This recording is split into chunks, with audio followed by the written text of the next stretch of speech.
we were trying to come up with a title of this thing. Yeah. And what I was landing on is, does the life of a black man have any value? And what I was leaning into was more, I don't see this happen, what happened in Memphis. I don't see this happen to other races. I don't see a lot of this happening where, like I mentioned yesterday, I'm sure there are examples of people being killed. We know there are murders happening all the time. It's just that I always see us on the other end of what's occurring up here in Memphis, man. Like, I don't see it with any other races. And that's the thing that's bothering me, that it's always us as a victim, man. And I'm left dealing with the emotions of always seeing us with a knee on our necks, or always seeing us being abused by the police. And that's just, again, for me, that's a tough thing to deal with. Hence the question, what's the value of a black life? I get what you're saying, bro. I got you. And with that being said, bro, we can jump into the topic, and it's so much we can talk about when we ask that question. It's like, when we can talk about value and consideration to who? To ourselves, to them, others. Let's get to it, bro. Like what just took place in Memphis, man. That's to me, when I look at it coming from a police officer perspective, I like to gather all the info first before I even start making decisions or putting in my input or making comments or my opinion. But man, that right there is, as we discussed, that was inhumane. I don't care. It had nothing to do with race. It was wrong. And it was unjust. Man, and it was evil on all sense of what you saw. It's man, that was when I saw the video, I looked at those guys. I didn't even think they even looked at him as a human being, the way they was attacking that man. Were you able to watch the entire video? And I think you asked me, did I watch the whole thing? I did not. I watched a lot of it, but at some point it began to just get repetitive. You just couldn't bear looking at it, because it's like they took time, they took breaks, and they would come back, get to catch their breath, come back and assault them again. So I couldn't. I'm with you, man. It's the no restraint.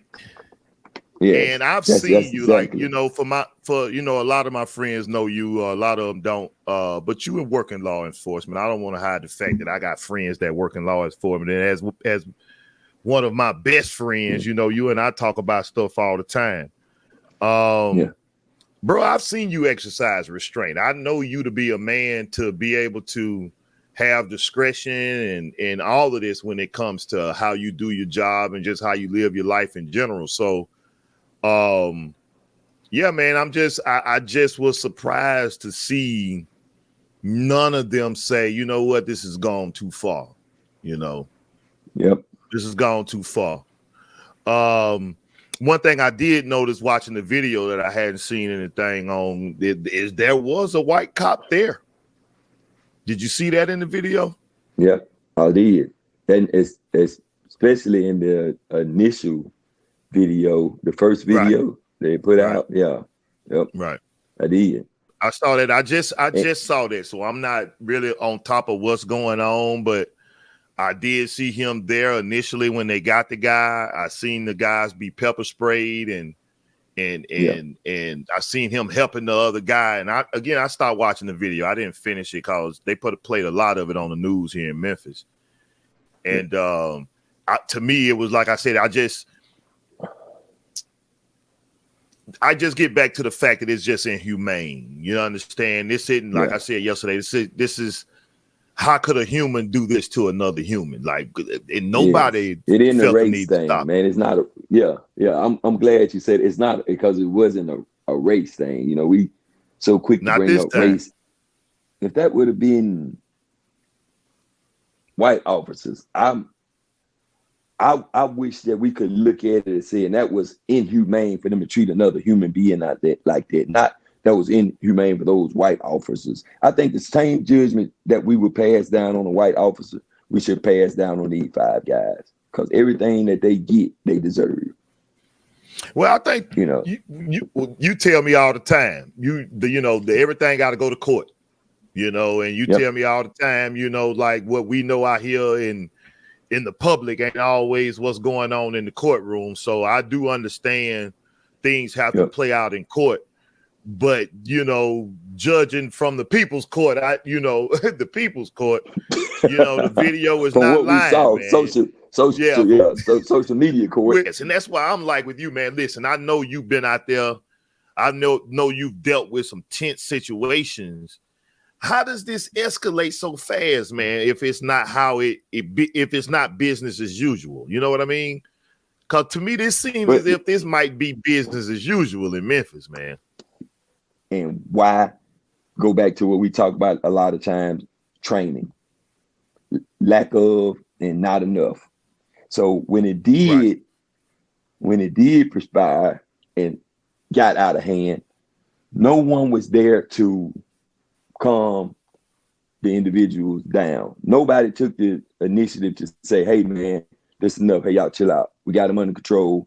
That needs to cease, needs to stop. No, it kept escalating, and they fed off each other, which turned in from them being officers, protectors, and providers of safety for the community, and that individual, that man that they stopped, to a vigilante, to a mob. So let me ask you this, man.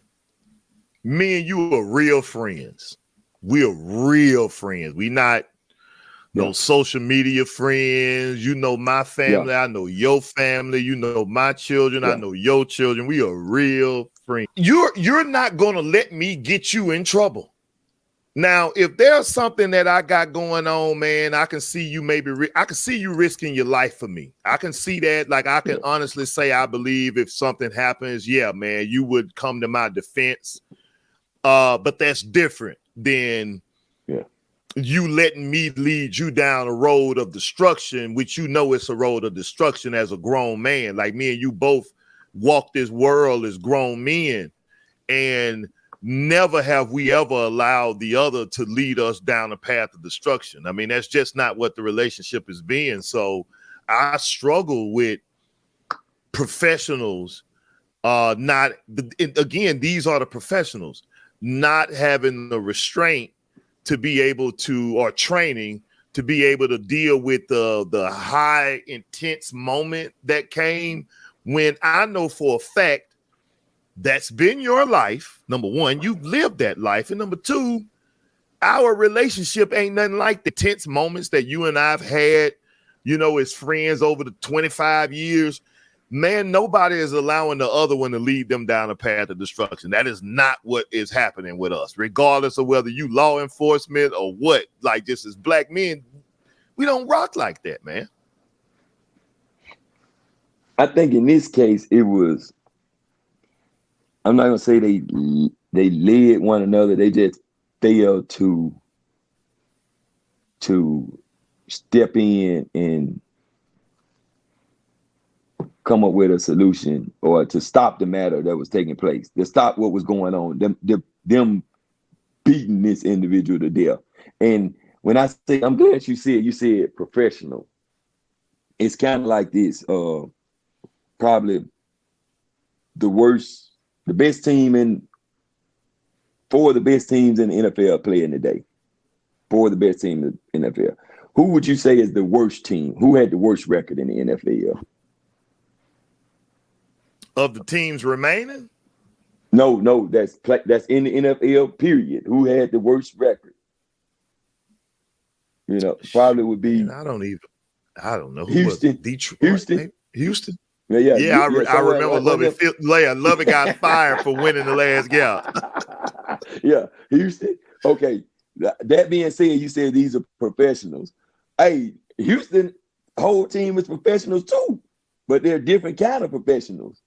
And that goes back to, man, we're throwing the title professional, and I get it. They are supposed to be professional, but hey, Houston's supposed to be professional too and winning ball games, but they're not.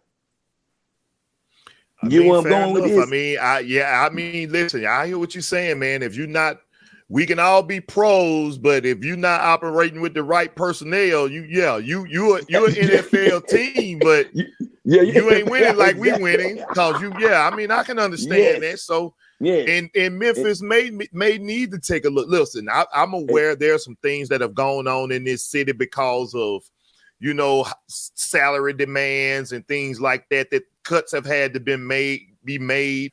I get that there are some changes, but it's almost like this, Kool-Aid. Not everybody gets to go into the Navy that wants to be in the Navy once you pass the test, but not everybody gets to be a SEAL. Exactly. And I guess that's kind of how I see it. Everybody can be a police officer, but maybe some of them should be CSI, man. But here's the thing with that. Here's the thing with that, and we 100% right, but that goes back to, like you said, professional. And the reason why I said that, and I'm trying to be as politically correct as I can without just talking down. Listen, I know you got man. I know you got a lot. Yeah, I know you got a lot going on with the position you in. So listen, bro. Hey, we got kids. So trust me. I really more so. Yes. I want to shine light on conversations that we have private. Like this is us talking privately. Yes. Really, we just sharing what we talk about, and I get we not as comfortable as we normally are because it's just us. And I want to give the people the same. I want to be honest. The knowledge that I give you, and want them to see that all us officers out here, we're not like that. We understand. Like I get it. I get the frustration of the community, but at the same time, I want to tell them like I tell you, hey, Mr. Irrelevant in the NFL draft, he still got drafted, but he won he was in the last round, the last pick. He wasn't number one. That's what I'm saying. And a lot of these agencies are getting Mr. Irrelevant draft picks, but they calling them professionals. You know what I'm saying? Pretty much they free agents. You know what I'm saying? If we talking college, they walk-ons. I understand what you're saying. I understand what you're saying, man. And that's what it's the quality of people, man. It's the quality of people that we're bringing in. And all this boils down to accountability too. You know what I'm saying? We got to start holding the officers as well as the agency and this nation as a whole responsible for some of these issues. Like it's I tell you all the time when I private talk, and I don't want it to come off the pick. You get the pick of the litter. Why would I go be a police officer in Memphis for $35,000, risking my life, and nobody likes the police? You're gonna get what you get for $35,000.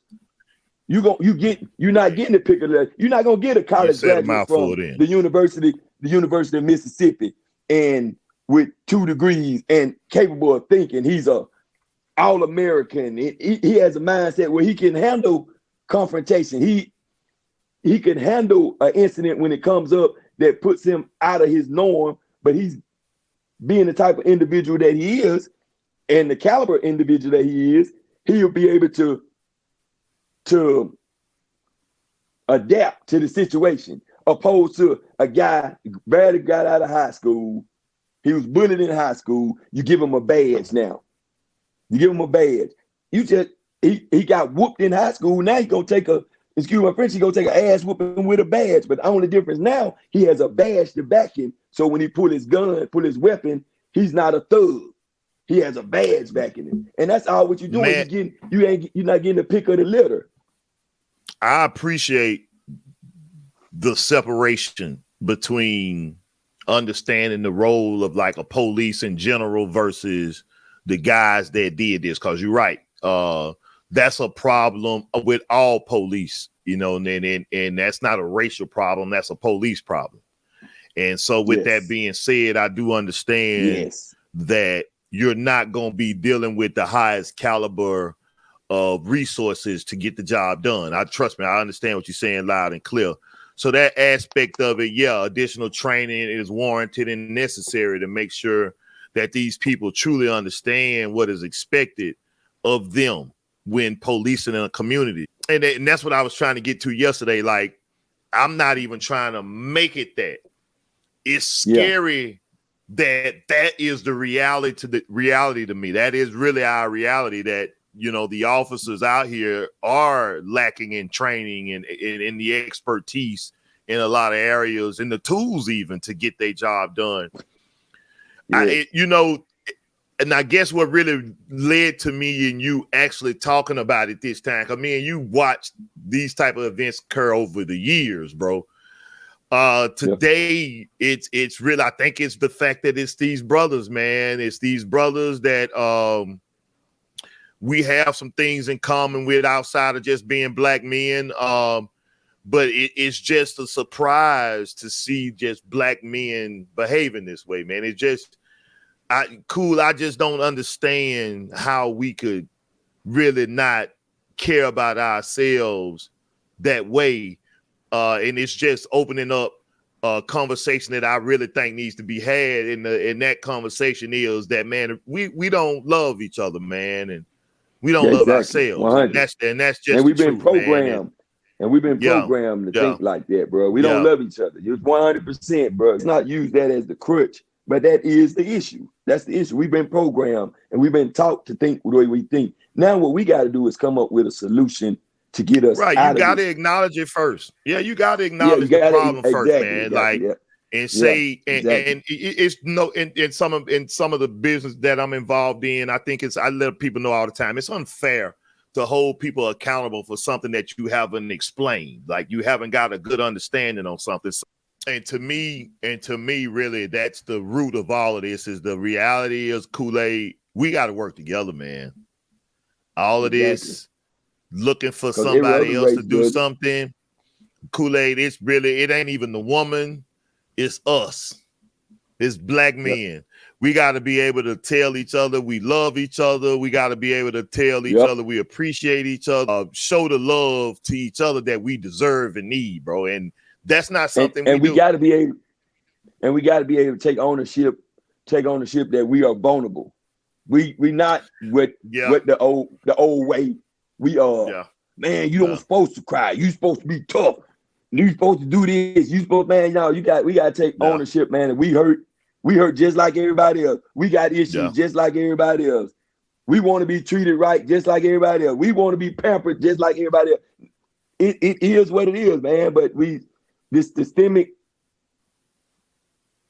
vision or view of what black men are supposed to be and is what's the crutch that's killing us today, man. That's keeping us in the situation that we're in. And then we don't help the matters at hand with some of the silly stuff that we do as black males because of,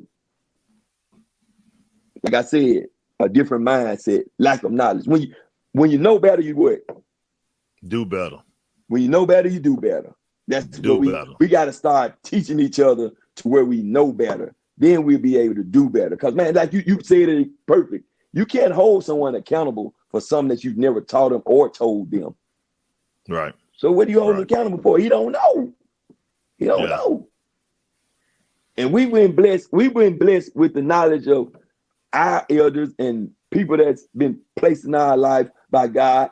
But at the same time, we've been blessed with each other and holding each other accountable for certain acts. Like you said in the beginning of the podcast, ain't nowhere in the world let you put yourself in a situation to where you can't come back from. Not being a true friend. I wouldn't do that. You wouldn't let me do that. So as black men, we got to do the same thing for each other. We got to start holding each other accountable. Right. That's it, man. That's it. Right. It's an accountability thing, and we shouldn't look for support from anybody else, man. We got to allow, for lack of a better term, the shit to land on us, man, and deal with it, man. And I get it, for lack of a better understanding. Man. Like we got to be able to deal with what's going on with us and not looking to blame other people, man. It's time for us to step up and deal. Well, look, bro, listen, I know you're a busy man. I ain't gonna hold you on here, man. I just wanted to talk to you and just, give people an opportunity to see kind of what we discussed, man. A lot more things for us to tap into on this. And I look forward to doing that with you, man. Like, listen, bro, like it's always stuff that we want to share. So I just think let's take this opportunity to do that when we can, brother. Again, I appreciate your time, man. I know you're very busy, bro. So I'm thankful for it, man. Man, I appreciate you, man. Like I said, man, I appreciate you having me on here, man, because I think this is essential to the development of us, brother. Like, man, if we don't reach but one, I think it was a success, man. If it changes one brother mindset or one sister mindset, bro, because man, there's so many topics, man, we need to be discussing, and sometimes I can take some from you that I didn't understand or didn't quite think about it like that, and then take it and apply it to myself. And I think that's what a podcast such as what you're doing, man, it would do, and people tuning in and listening to what we're saying and not hearing what we're saying. Listen to what we're saying. You know what I'm saying? We talked about, we didn't bring this whole thing, man. I can jump on. You could jump on here, and I can jump on here. I'm finna give it to you like this. You could jump on here and say and talk about it. It's a race thing, and the police, and I can jump on here and say, well, the police was this, the police, and argue on behalf of the police. And man, we're not getting anywhere. Yeah. Right? What we did was we identified what we thought was the problem. That was an inhumane thing. Doesn't matter if it was police doing it or just a clan. Anybody doing it was to another human. Yeah, man. That's just not what you do to a human. That's what it is. Yeah, it's just inhumane. Exactly. It was wrong. In terms of the police, like I said, man, I do understand the training issues. I do understand what you're saying. Like, and I get that. I get it. Listen, that's corporate America, man. That's not just police. That's everywhere. I experienced that in my professional life. So I do understand that. The difference is, us not hiring professional. Listen, I can't even say that, man, to be honest with you, because we had a death in my company this last year. And I don't know why. But I do know we did have a fatality. And so things can happen there. And me and you can talk about that, I just don't always understand why it's us. But going back to what we were really originally connecting in, that we have to start holding ourselves accountable.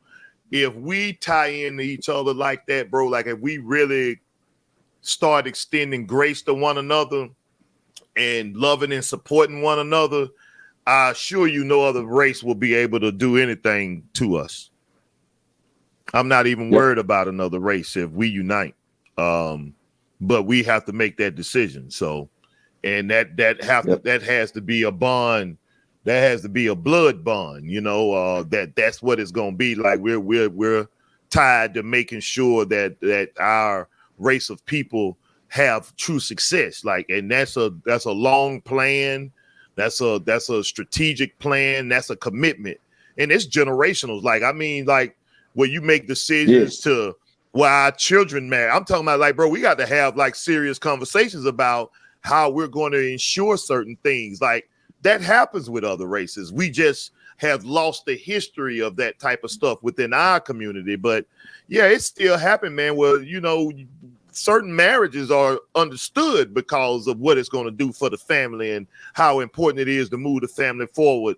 And that's a place that we're not there. But that's what we can get. We can definitely get there. I believe with all of us with, like you said, if we understand what the goal is, we may get there differently, but the goal is to get there. So absolutely. I agree. Well, yeah, bro, I ain't gonna hold you. Listen, man, I do want to connect with you again, man. I don't have a real cadence for this thing, man. I'm just making videos, man. So let's just see how it goes, man. If I get the responses and stuff that I got last time from what I did yesterday, we'll jump out here again, man. See what's going on, man. Yep. I'm with you, bro. All right, bro, man. Listen, man, I love you, man. I appreciate you, man. And always, man, it's All good right, bro. talking to Love you you. too, man. All Good. right, Same take here, bro. care, Love you man. too, man. All right, you do Later. the same. Be safe, bro. All right, All right, later. you too.